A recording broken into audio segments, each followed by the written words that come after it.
ఎండు కొబ్బరితో లడ్డు చాలా బాగుంటుంది.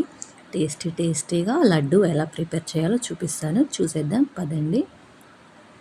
ఫస్ట్ మిక్సీ జార్లో ఎండు కొబ్బరి చిన్న పీసెస్లో కట్ చేసుకొని మిక్సీలో వేసేసుకోవాలి. ఇలా కొంచెం పొడి పొడిగా గ్రైండింగ్ పట్టేసుకొని పక్కన పెట్టేసుకోవాలి. ఆ తర్వాత స్టవ్ మీద గిన్నె పెట్టేసుకొని దాంట్లో 2 కప్స్ వరకు బెల్లం వేసుకోండి. మీ టేస్ట్కి తగ్గట్టుగా బెల్లం వేసేసుకొని ఒక 1 కప్ వరకు వాటర్ వేసుకొని పూర్తిగా మెల్ట్ అవ్వనివ్వాలి.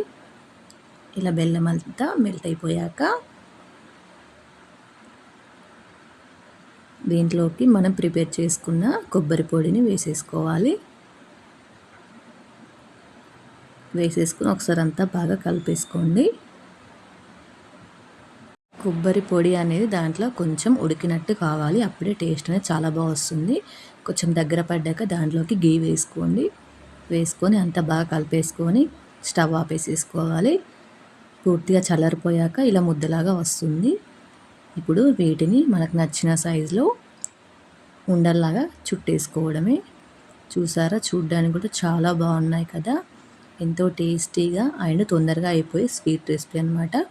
నచ్చితే తప్పకుండా లైక్ చేసి, షేర్ చేసి, కామెంట్ చేయండి. Thanks for watching. Please subscribe.